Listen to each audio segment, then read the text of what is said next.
This is Matthew Kratter's Bitcoin University. Today I want to talk about the European Union confiscating quote-unquote unused savings. There's been this article that's been circulating widely on X about the European Commission to use 10 trillion euros of citizens' savings for EU defense. The European Commission estimates the total level of unused savings of EU citizens at 10 trillion euros and pays special attention to this phrase unused savings because we'll come back to that. And the European Commission intends to find ways to mobilize this money to finance its plans to militarize Europe and support the European military-industrial complex, according to a statement by European Commissioner for Financial Services and Savings and Investment Union, Maria Louise Albuquerque, distributed by the EC Press Service TASS reports.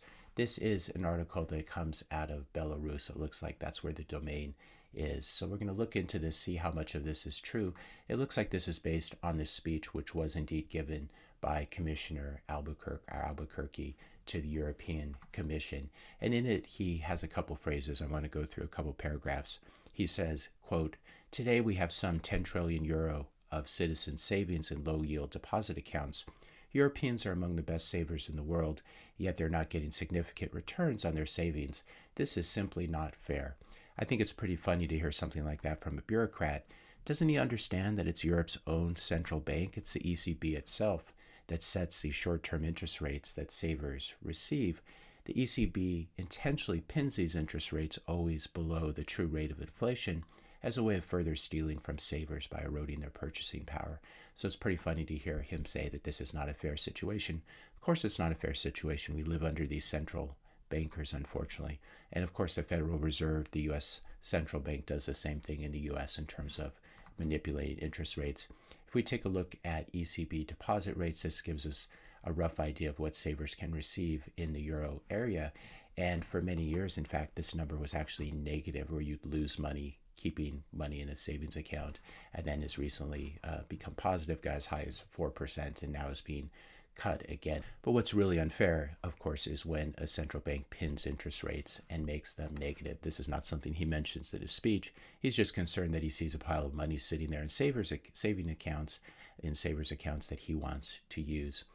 If European savers choose to keep their savings in low-yielding savings accounts, perhaps it's actually rational behavior, even if bureaucrats don't approve.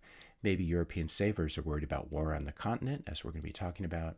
Maybe they've been laid off as Germany continues to deindustrialize after the U.S. blew up the natural gas pipelines from Russia, Nord Stream 1 and Nord Stream 2, and also after Germany blew up its own remaining nuclear power plant. This is how you commit civilizational and economic suicide, which is pretty pathetic to see.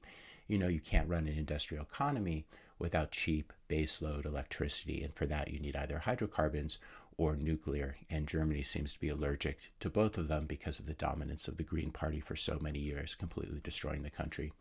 Europe is not especially windy, and it's dark for much of the year, so you cannot depend on solar or wind energy to provide this cheap baseload for the electric grids. Now, maybe these European savers are saving up to buy a house. We're talking about different reasons why it might be rational for them to have quote-unquote unused savings. Maybe they're saving up to buy a house, and it's become extremely difficult because money printing has put the average house price or apartment price beyond the reach of most young adults in Europe and everywhere else. Or maybe European savers don't want to invest their savings in low return on equity, highly regulated, sclerotic European companies, which is what most of them are. If you're finding this video interesting so far, I just ask you to help to support this channel's educational mission. Hit the subscribe button. That does really help the channel.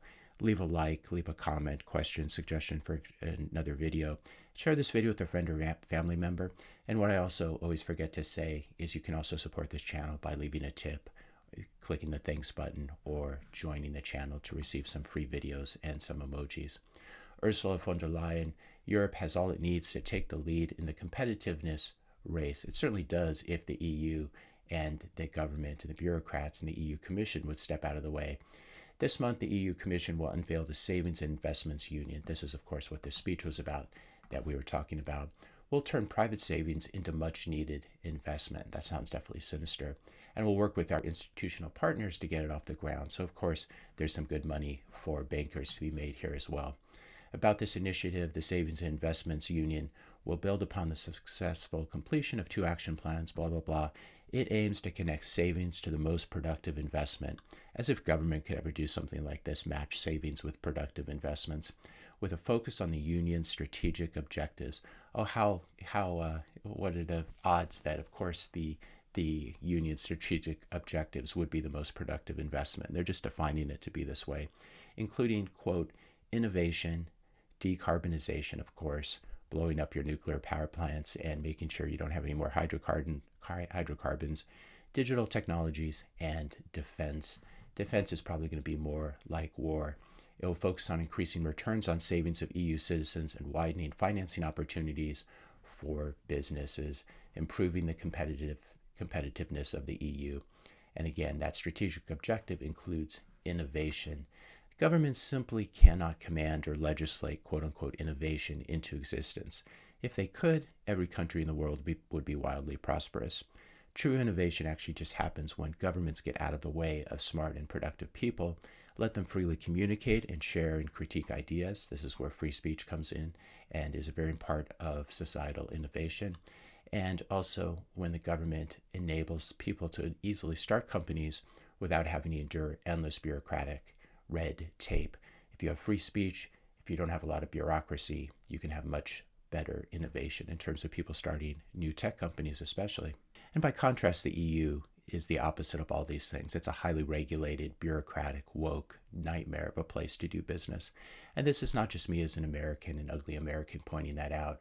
Mario Draghi spelled this out late last year in his devastating report on European competitiveness, pointing out that only 4 of the world's top 50 tech companies are European. And I'll put a link to this report in the description notes below.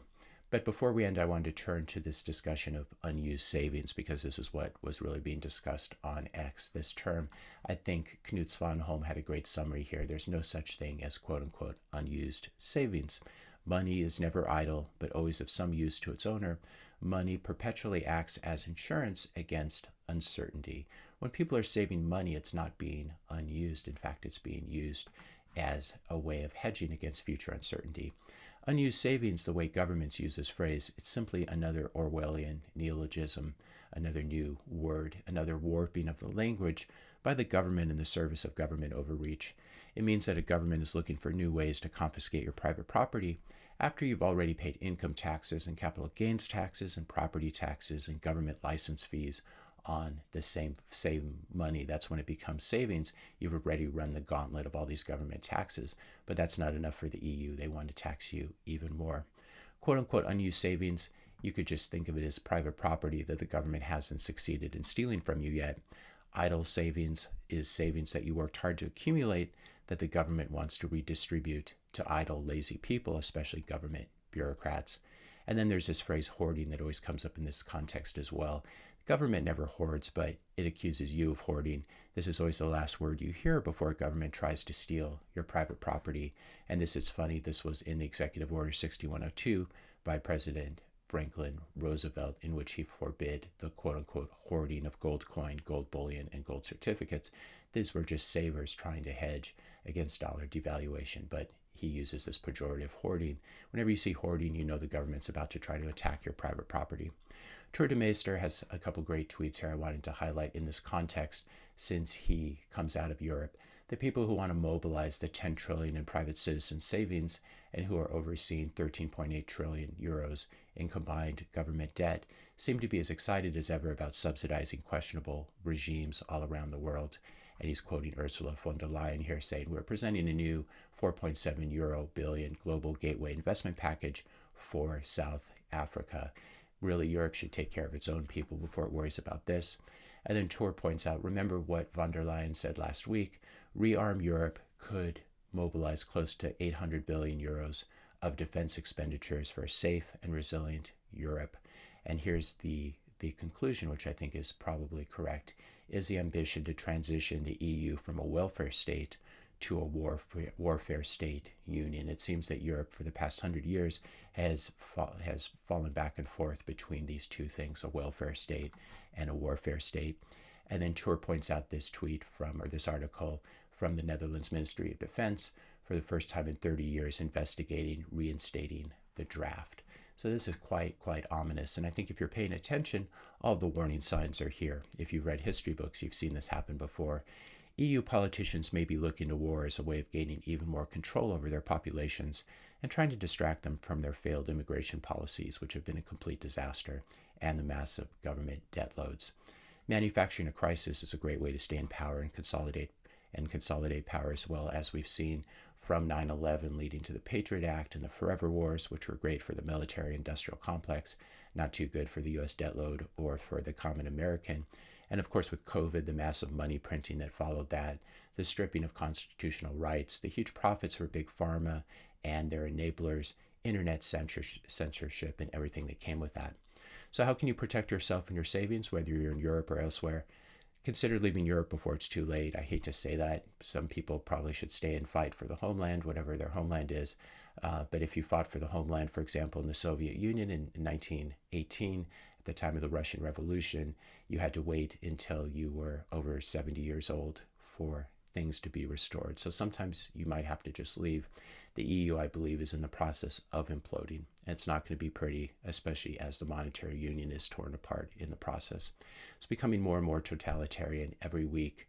And also remember that it's a fool's errand to try to save in a money like the euro that politicians and bankers can print up for free for themselves, while you need to work long hours for and pay taxes on the same money that they can print up for free.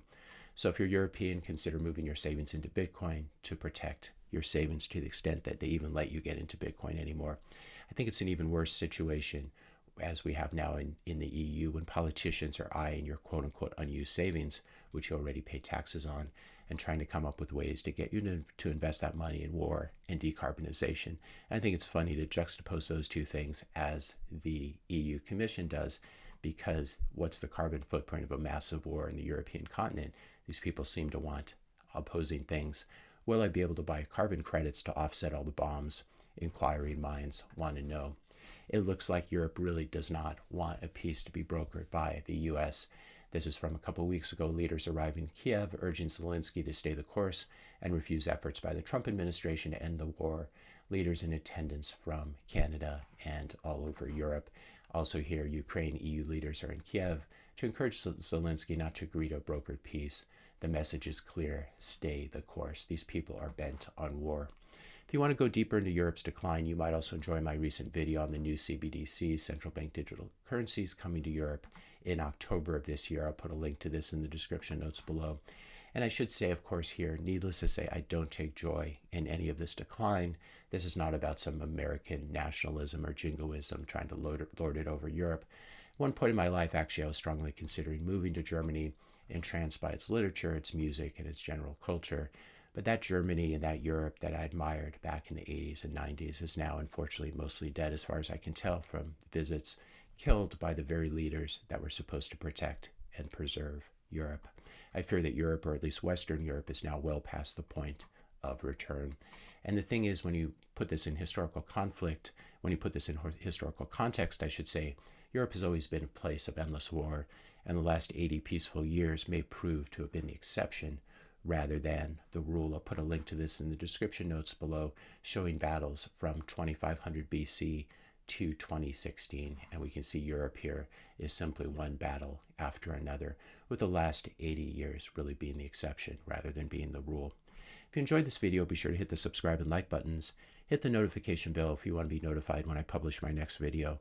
And let me know your questions and comments in the comment section below. Thanks a lot for watching, and I'll see you in the next video.